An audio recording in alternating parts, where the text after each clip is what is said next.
అభిషేకించాలి అని చెప్పి సెలవీయగా అతడు బెత్లెహేమ్ అనే ఊరికి వెళ్ళి యెషాయిని కలిసి అతని కుమారులందరినీ కూడా రమ్మని కలిసినప్పుడు యెషాయి తన కుమారులు ఒక్కొక్కరిని కూడా సమూయేలు ఎదుటికి రప్పిస్తాడనమాట. అప్పుడు సమూయేలు దగ్గరికి వచ్చినప్పుడు అతడు ముందు ఎలియాబు వస్తాడు. ఎలియాబుని చూడగానే సమూయేలు అనుకుంటాడు కదా, ఆహా అతని ఎత్తు, అతను పొడుగు, అతను సుందరుడు ఇవన్నీ చూసి నిజంగా యెహోవా దేవుడు అభిషేకించిన వాడు ఇతడే అనుకునేసరికి యెహోవా దేవుడు అతన్ని కోరుకోలేదు. మనుషులు పై రూపంలో లక్ష్య పెడతారు కానీ యెహోవా దేవుడు హృదయాన్ని లక్ష్య పెడతాడని సెలవిచ్చాడు.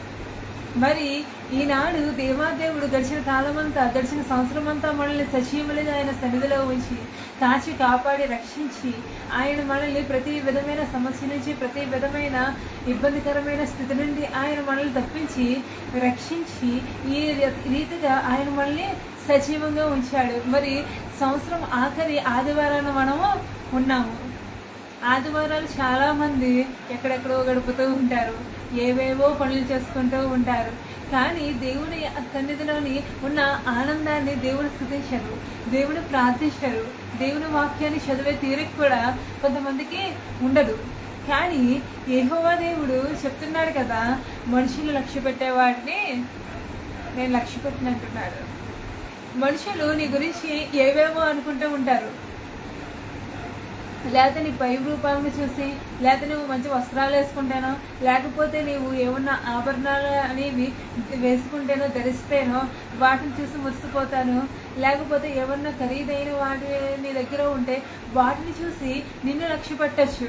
కానీ ఆ పరమ తండ్రికి నీ దగ్గర ఉన్న డబ్బుతో నువ్వు డబ్బు ఉన్నవాడివా లేకపోతే పేదవాడివా అని ఆయన చూడంట. లేకపోతే నీ దగ్గర ఆస్తిపాస్తులు ఉన్నాయా, పూరుగడుసులు ఉన్నావా ఆయన చూడంట. ఎందుకంటే దేవుడు పక్షపాతి కాడని నేను నిజంగా గ్రహించాను అని చెప్పి పేతురు భక్తులు సెలవిస్తాడు కొర్నేలి దగ్గరికి వెళ్ళిన అపొస్తలుల కార్యాలు 10వ అధ్యాయంలో. అంటే యెహోవా దేవుడు లక్ష్య పెట్టేది ఏమిటి? నిజంగా యెహోవా దేవుడు లక్ష్య పెట్టేది ఏమిటి అంటే హృదయాన్ని లక్ష్య పెడతాడంట ఆయన. మరి యెహోవా దేవుడు లక్ష్య పెట్టేటువంటి హృదయం మన దగ్గర ఉందా లేదా అనేది చూసుకోవాలి. ప్రతి సంవత్సరం వస్తుంది వెళ్ళిపోతుంది. 2023 వెళ్ళిపోయి, 2021 వెళ్ళిపోయింది, 2 వెళ్ళిపోయింది, 23 వెళ్ళిపోయింది, ఇప్పుడు 24 కూడా వెళ్ళిపోవస్తుంది. అలాగే 2025 సంవత్సరంలో దేవుడు మనల్ని ప్రవేశపెట్టబోతున్నాడు. మరి దేవుడు లక్ష్య పెట్టేవి మన దగ్గర ఉన్నాయా? యెహోవా దేవుడు వేటిని లక్ష్య పెడతాడు? హేబేలు అర్పణ లక్ష్య పెట్టాడు కానీ కయ్యేను అర్పణను ఆయన తిరస్కరించాడు. అక్కడ హేబేలు యొక్క హృదయాన్ని దేవుడు లక్ష్య పెట్టాడు. అంటే మన హృదయం పూర్వకంగా ఏదైనా దేవునికి ఇస్తే, హృదయపూర్వకంగా ఆయనకి ఏదైనా చెల్లిస్తే అది అర్పణైనా, మన హృదయమైన, మన జీవితమైన, మన బ్రతుకైనా దేవుడు లక్ష్య పెడతాడు. అక్కడ ఎలియాబు, షమ్మ వీళ్ళ అందరినీ కూడా వీళ్ళు కాదు అని మొత్తం 7గురిని తీసుకొని నిల్చోబెడితే అప్పుడు సమూయేలు ప్రవక్త ఇంకా ఎవరైనా ఉన్నారా నీ కుమారులలో అని చెప్పినప్పుడు, ఇంకా కడసారి వాడు అక్కడ ఉన్నాడు, వాడు గొర్రెలు కాసుకుంటున్నాడు, ఎక్కడో ఉన్నాడు అని చెప్పి యెషయా సెలవిస్తే వెంటనే వాడిని నా దగ్గర తీసుకొని రమ్ము అని చెప్పినప్పుడు అప్పుడు దావీదుకి కౌరు పెడితే దావీదు సమూయేలు దగ్గరికి వచ్చినప్పుడు అందమైన సుందరమైన నేత్రాలతో సుందరుడిగా ఉన్నాడంట, సురూపుగా ఉన్నాడంట, రూపస్గా ఉన్నాడంట. కాబట్టి యెషయా అనుకున్నాడు, వీళ్ళ నా కుమారుల్లోనే వీళ్ళే కోరుకుంటాడేమో అని చెప్పి దావీదుకి చెప్పడు కూడా చెప్పలేదు.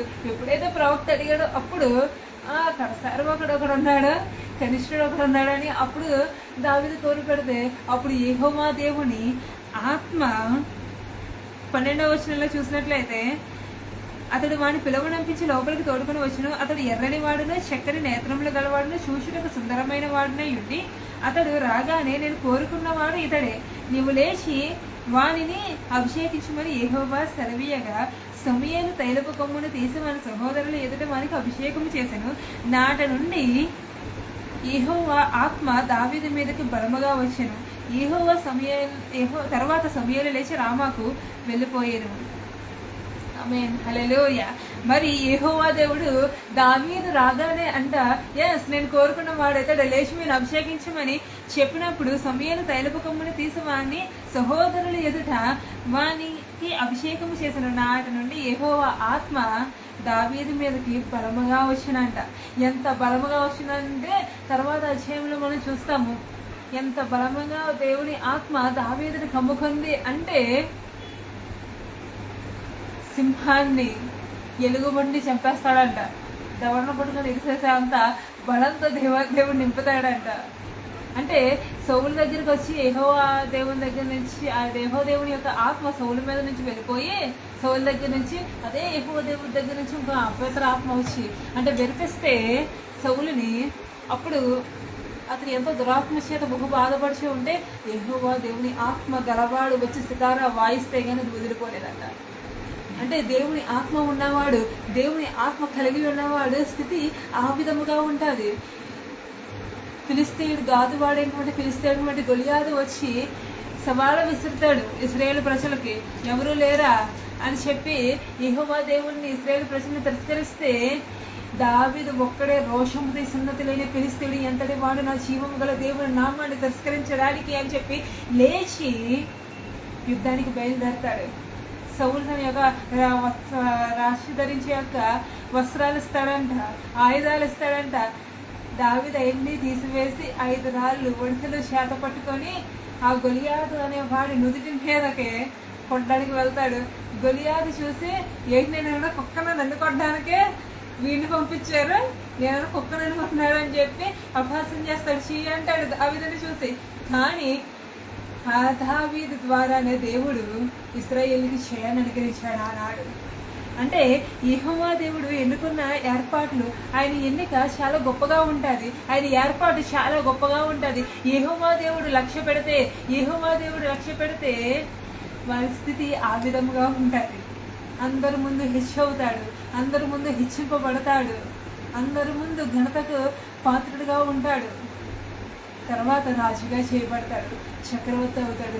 దావీదు జీవితం అని చూసినట్లయితే కాబట్టి మనుషులు లక్ష్య పెట్టే వాటిని యెహోవా లక్ష్య పెట్టాడు. సమూయేలు ప్రవక్తే ఎలియాబుని చూసి నిజంగా యెహోవా కోరుకున్నవాడు మన మధ్య ఉన్నాడు అనుకున్నాడు. యెషయా తన కుమారులనే లక్ష్య పెడుతూ వచ్చాడు, కానీ దావీదుని ఎందుకు చేయలేదు.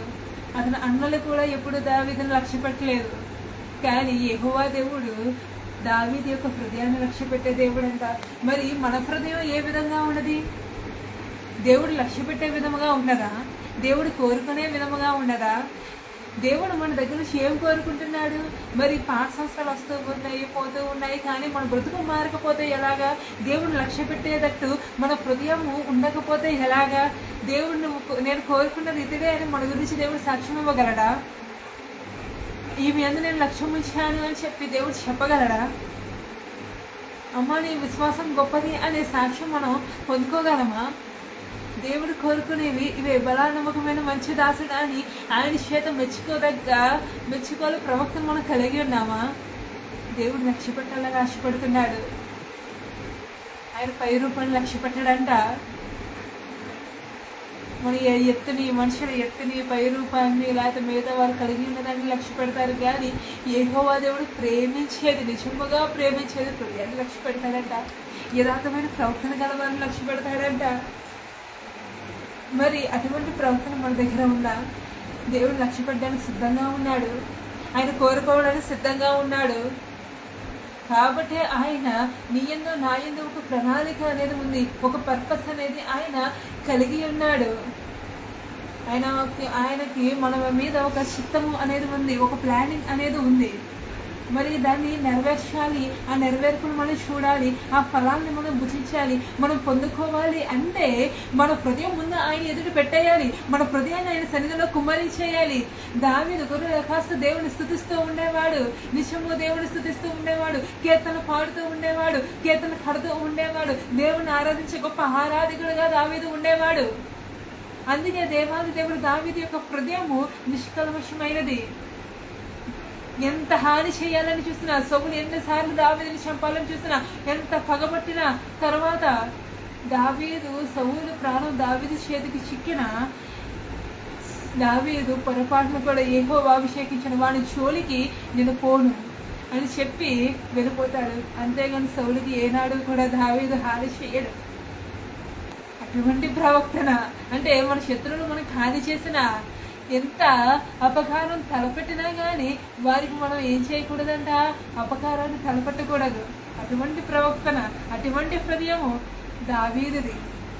నేను ఏం చేశాను రాశా అని అడుగుతాడు, అంతేగాని చంపడంట. ఎంత అపకారం చేసినా, ఎన్నిసార్లు చంపేయాలని చూసినా, ఎన్నిసార్లు ఏట్లు వేసినా, ఎన్నిసార్లు బాణాలు గురిపెట్టినా కానీ యెహోవా దేవుడు దావీదుని ఎన్నిసార్లు సౌలు చేతిలో నుంచి కాపాడాడో దావీదుకు తెలుసు. అయినా కానీ దావీదు హృదయము సౌలు విషయమే ఎలా ఉంది, నిష్కల్మషంగా ఉందంట. నిజమే, తర్వాత ఊరియా విషయంలో పాపం చేశాడు, కానీ ఎప్పుడైతే తను పాపము చేశాడు అని చెప్పి నాతాను ప్రవక్త వచ్చి చెప్పగానే, యెహోవా దేవుని ఒక ప్రవక్త వచ్చి చెప్పగానే దావీదు పశ్చాత్తాపడతాడు. పశ్చాత్తాపడి ఆయన్ని వేడుకుంటాడు, యెహోవా దేవుని వేడుకుంటాడు. మనుషుల జోలికి వెళ్ళంట, లేకపోతే హృదయం తిప్పివేయడంట. కానీ యెహోవా దేవుణ్ణి వేడుకుంటాడంట, ఆయన సన్నిధిని పశ్చాత్తాపం పొందుతాడంట. అప్పుడు యెహోవా దేవుడు దావీదుని క్షమిస్తాడు. తర్వాత ఫలితంగా దావీదు తన యొక్క ఒక సంతానాన్ని కోల్పోతాడు. అయినా కానీ యెహోవా దేవుడు తర్వాత దావీదు యొక్క పశ్చాత్తాపాన్ని, మారు మనసుని చూసి దావీదుని క్షమిస్తాడు. అటువంటి స్థితి కావాలి.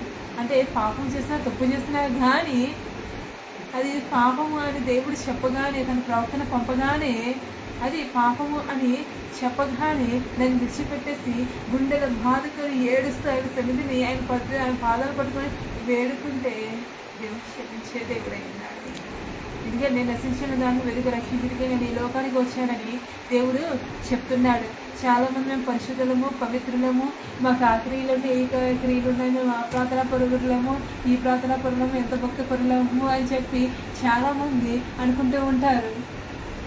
మరి నీవు నిజంగా అంత భక్తి పరుడు అయితే, అంత భక్తి పరురాలు అయితే నీ భక్తి దేవుణ్ణి స్తుతించాలి, దేవునికి మహిమ తీసుకురావాలి, ఆయన నామానికే మహిమ తీసుకురావాలి. ముందు నీ సెల్ఫ్ని ముందు పెట్టుకోకూడదు. నీ సెల్ఫ్ అనేది, మన సెల్ఫ్ అనేది ముందు పెట్టుకోకూడదు ఎప్పుడు. మరి 5 సంవత్సరంలోని ఈ అహంకారం, కొవ్వు, గర్వం అనేవి పక్కన పెట్టేసి హంబల్నెస్, ఒబీడియన్స్, విధేయత, తగ్గింపుతనము. ఎందుకంటే యేసయ్య గారి వరకు నేర్పింది ఏంటండి, శిష్యుల పాదాలు కడిగాడు. గురువై ఉండే ఏ గురువు చేయాలి, ఎప్పుడు చెయ్యలేని పని ఆయన చేసి చూపించి ఒక మారును ఉంచిపోయాడు. ఒక సంఘటన, ఒకసారి పీజే స్టీఫెన్ పాల్ దైవజనులు ఒకసారి యేసన్న గారు బతుకున్న దినాలలోని ఆయన సన్నిధికి ఆహ్వానించి నాకు ఈ కోరిక కలిగి ఉన్నానని చెప్పి ఆయన వాక్యం చెప్పేసిన తర్వాత ఒక పళ్ళెని తీసుకొచ్చి, ఒక నీరు తీసుకొచ్చి, అయ్యా కుర్చీలో కూర్చోండి, నేను ఈ కోరిక కలిగి ఉన్నాను. కాబట్టి ఆనాడు యేసయ్య గారు మన శిష్యుల మాదిరే కదా, శిష్యుల పాదాలు కడిగి ఆయన పాదాలు తుడిచాడు కదా, కాబట్టి నేను మీరు కూర్చుంటే మీ పాదాలు కడిగి తర్వాత టవల్తోని, ఆ తుండుతోని పాదాలు తుడవాలని ఆశపడుతున్నాను అని చెప్పి ఆయన కుర్చీలో కూర్చోపెట్టి కాళ్ళు కడిగి, అలాగే ఆ కాళ్ళని ఒక టవల్తోని, ఒక కొత్త వస్త్రం తీసుకొచ్చి టవల్తో తుడిచి ఆయన చేసిన తర్వాత యేసన్న గారు సీరియస్గా లేచి, ఇప్పుడు తర్వాత పీజే స్టీఫెన్ పాల్ గారు చేయి పట్టుకొని ఆయన కూర్చున్న కుర్చీలో నుంచి ఈయన లేచి, కూర్చోబెట్టిన కుర్చీలో నుంచి ఈయన కూర్చోబెట్టారంటే ఈయన జడుచుకున్నాడంట. అయ్యా మీరు అలా చేయొద్దు బ్రదర్, ఫస్ట్ రయ్య గారు అంటే మరి నువ్వే చెప్పావు కదా యేసయ్య గారు మనకు ఆదరించారని చెప్పి, కానీ నువ్వు నన్ను ఆపడానికి వీల్లేదని చెప్పి యేసన్న గారు స్టీఫెన్ పాల్ గారి కాళ్ళు కడిగి తర్వాత ఆ పాదాలు తుడిచారంట. అంటే ఎంతెంత గొప్ప సేవకులు మనకి, అంటే దేవుని సేవకులు ఎంత తగ్గింపు జీవితం కలిగి ఉంటారు, ఎంత తగ్గింపు బ్రతుకు కలిగి ఉంటారనే దానికి ఉదాహరణగా దేవుని చెప్తూ గొప్ప గొప్ప సాక్ష్యాలు అవన్నీ కూడా. కాబట్టి మనము కూడా కొత్త సంవత్సరంలోని దేవుణ్ణి ఎక్కువ ఆరాధిద్దాము, దేవుణ్ణి ఎక్కువ మనస్ఫూర్తిగా స్తుతిద్దాము, ప్రార్థన చేద్దాము, పరిశుద్ధ గ్రంథాన్ని ధ్యానిద్దాము. ఈ పాత సంవత్సరం అంతా కూడా దేవుడు ఎన్ని శ్రమల్లో అయితే తీసుకెళ్ళాడో, దేవుడు మనల్ని పరీక్షాకాలంలో ఉంచాడో, ఆ పరీక్షాకాలంలో అన్నింటినీ కూడా తట్టుకునే శక్తి కూడా మన ఆయన ఇచ్చాడు కదండి. ఆయన లేకపోతే మనం ఇలా బ్రతికి ఉండలేమని కాదు, ఇలా జీవించి ఉండలేం కాదు. కాబట్టి దేవుడు నాకు ఏదో మేలు చేయలేదు, దేవుడు నాకు ఈ కొరకు ఇచ్చాడు, లేకపోతే దేవుడు ఉంటే లేకపోతే నా భక్తికి ఆయన ఇచ్చే ప్రతిఫలం ఇంతైనా అని చెప్పి దేవుని దూషిస్తున్నావా, దేవుని విమర్శిస్తున్నావా? జాగ్రత్త. దావీదు తన జీవనకాలం అంతా కొండల్లోనే గుహల్లోనే దాకుంటా గుట్లలో పరిగెడతా ఒకనాడు తన శత్రువుల దగ్గర నుంచి సౌలరాజు చేతిలో నుంచి లేదా తన శత్రువుల వారు తరుముతూ ఉంటే, లేకపోతే ఆఖరికి తన కొడుకున పుట్టిన కుమారుడు తరుముతేనే పారిపోయి ఎన్నో కొండలు గుహల్లో గొట్లు అని చెప్పి ఆహారం లేక నీళ్ళు లేక తన బిడ్డల్ని తను నమ్ముకొని వచ్చిన జనాంగాన్ని వీరందరినీ కూడా దావీదు తీసుకొని శ్రమను అనుభవిస్తూ పరిగెడుతూ ఉన్నాడే కానీ ఏ రోజు కూడా దావీదు నోటి వెంట రాని మాట ఏంటో తెలుసా? దేవుడు నాకు అన్యాయం చేశాడన్న మాట ఏనాడు పలకలేదు దావీదు. పైగా యెహోవా దేవుడి సన్నిధిని ఆటాడాడంట. తన శక్తి కొరకు స్తుతించే జీవితము, గణపరిచే జీవితము దావీదు జీవితము మనకు మాదిరి. ఎందుకు దేవుడు దావీదును హెచ్చించాడు అంటే, యెహోవా దేవుడు యెహోవా హృదయం లక్ష్యపెట్టినని ఈ మాట. అంటే యెహోవా దేవుడు దావీదు హృదయాన్ని లక్ష్య పెట్టాడు, దావీదు నా హృదయాన్ని సారుడు అని యెహోవా దేవుడు సెలవిచ్చాడు అంటే దానికి కారణము దావీదు కలిగి ఉన్న జీవితము.